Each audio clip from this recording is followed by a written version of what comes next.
let's talk about Kehinde Wiley's Black Europeans.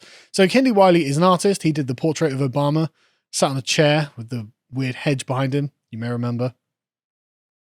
Bizarre. But anyway, so this is from blackhistorymonth.org.uk, talking about the black presence in the National Gallery. From the margins to the centre, from objects and subjects of economic capital, to the creators and definers of cultural capital. So they're creating and defining cultural capital. Our African-focused tour of the National Gallery reveals many and varied black presences to be found in the paintings and works on display from the 1500s to the 1900s. The tour looks at why they're there and why they're meant to be what they meant in their time and what they mean to us today. You can see this is just critical theory-laden language, right? I mean, From the Margins to the Centre is the title of a Bell Hooks book, who was a black racial feminist before intersectionality and critical race theory were a thing. She's one of the progenitors.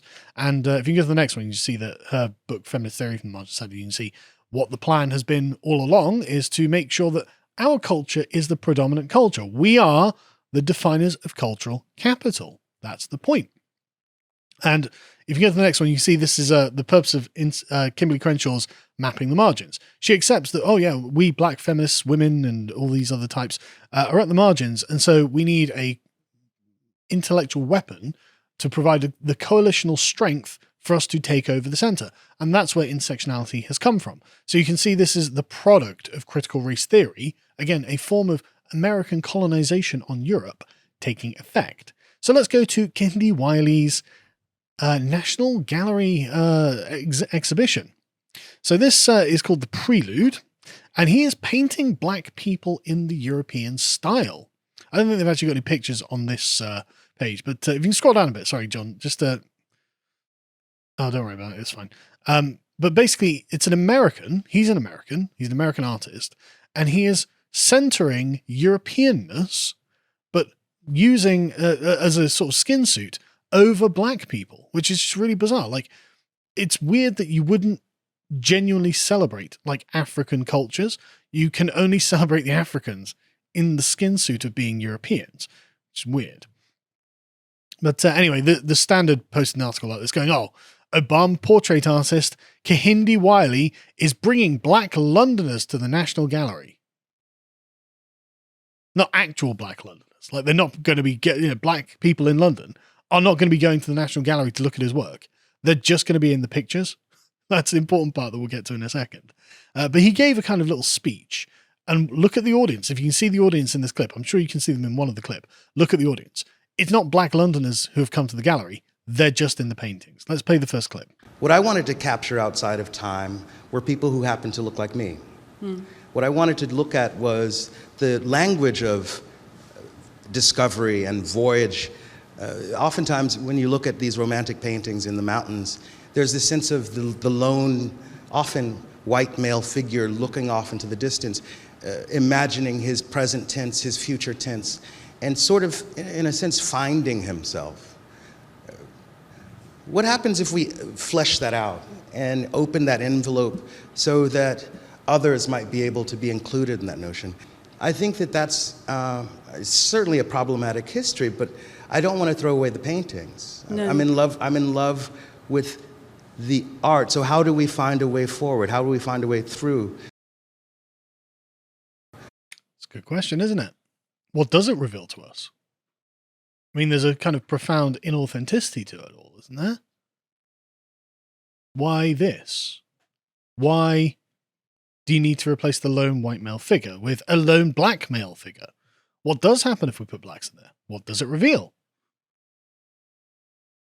It reveals that you're centering the European experience as being the primary lens through which you see the world.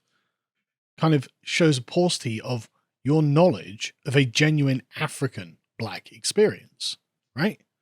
It shows that the black community is kind of unmoored from its own traditions. It finds itself gazing at European civilization with nothing else to guide it.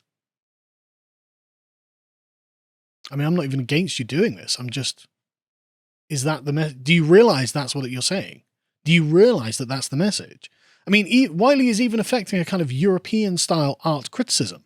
This lofty philosophical, I'm really contemplative about this. That's a very, very poncy European thing to do. And so, okay, well, I'm not saying you shouldn't do that. I'm just saying there's an inauthenticity that underpins all of this, isn't there? And that one of the pictures that he showed was a proxy, I guess you call it, of a painting called The Ship of Fools by Hieronymus Bosch. So this is what the original looked like. And then if we go to the next one, you can see what his one looks like. That's bringing Black Londoners to the gallery. He's painted a bunch of Black Londoners as the crew of the Ship of Fools. Is that complimentary? Is that flattering? I mean, what's he trying to tell them? Like, you are in the Ship of Fools by being in London. Like, is there somewhere more authentic that you should be? Or is this where you wanted to end up? Is this the best you can do? Because, I mean, like, the Ship of Fools is not exactly complimentary. Like, you can tell, like, that it's in the name, Ship of Fools, right? If you go to the next one, the plot of the Ship of Fools, the whole point of this portrait, this painting, it recalls a medieval tradition of getting rid of the crazy people in the civilization by putting them on a ship and then sailing them out into the sea. What does it reveal to us if you're like, yeah, so the Black Londoners, put them on the Ship of Fools? Like, what were you doing? You know, and again, I'm sure that wasn't his message. I'm sure he's not trying to be didactic with this. And in part, look, what you need to do, see, I'm sure he's not saying that, but that's the implication that comes out of it, isn't it? You know, like, now, again, the Ship of Fools was a kind of critique of the pre-Reformation church, right? In which, like, Bosch viewed it to be the seat of all vices and denied its celestial being. So, I mean, how does that map with putting Black Londoners on the Ship of Fools? Like, how is this now a critique of the unreformed church? Like, none of this makes sense. It doesn't make any sense. And what's more, the only sense I can really glean from what he's done is actually really derogatory. Like, it's just really derogatory. And so, again, would a Londoner be pleased that they have been painted as the fools in the Ship of Fools? The unreformed black community of London? Is that what he's saying? I mean, is this a commentary on Sadiq Khan's Stab Happy London? I don't know. I mean, like, he doesn't say explicitly, obviously. But what's the point of all this? Let's watch the next clip. Here, you've actually, you've interposed into Friedrich's chalk cliffs of the Bergen and the Wander Above the Sea of Fog with these black figures. Mm-hmm. And, what do you think the translation is, therefore, into kind of this trope of the wander and the epic and the sublime, which is so much part of Western iconography, and the way that you've responded to Friedrich in particular? Right. One of my earliest influences was Richard Dyer, who comes out of gender studies and certainly out of film studies. And he looked at the notion of whiteness as a trope that enters film through painting. And the imagery of whiteness in the heavens and the mountainscape as being as rational and close to God as possible is one that pierces through this entire enterprise. I wanted to be able to use that rhetorical strength towards my advantage, to imagine it almost as though it were another color on my palette, and to weaponize it towards actualizing a state of dignity and grace for the people who populate my paintings. Right. So, the people who populate his paintings are the Black Londoners. He wants to weaponize this rhetorical strength to create a state of dignity and grace for Black Londoners. It's not going to work, is it? Like, that's not going to fix their problems in reality. And you can see in the next clip that we're going to see, look at the audience. There are no Black Londoners in there. He's the only black person in there, right?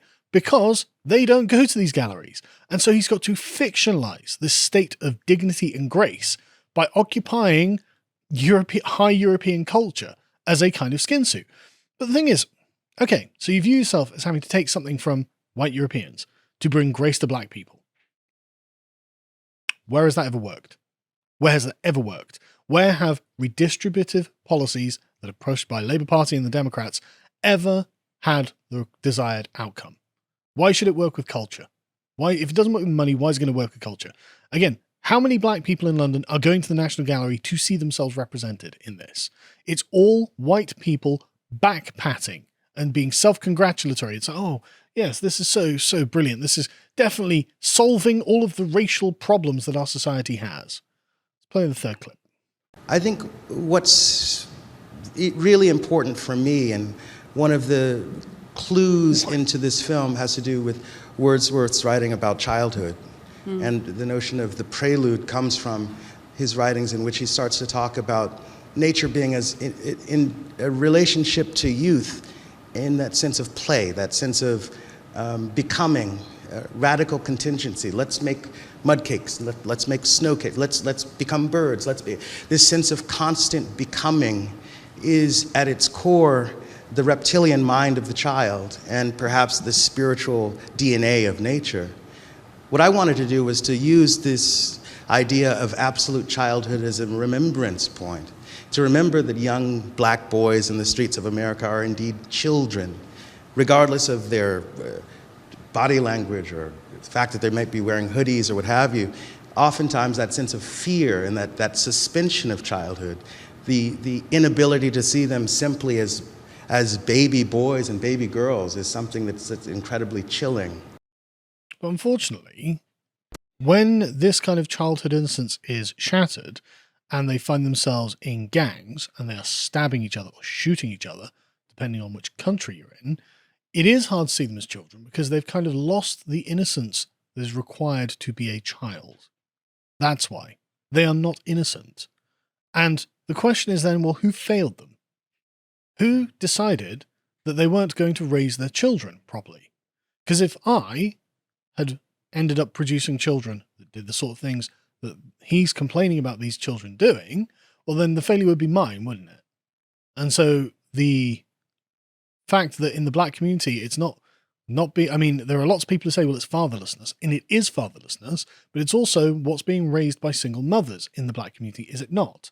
It is a lack of personal responsibility on behalf of both the mother and the father that has brought this state of affairs about.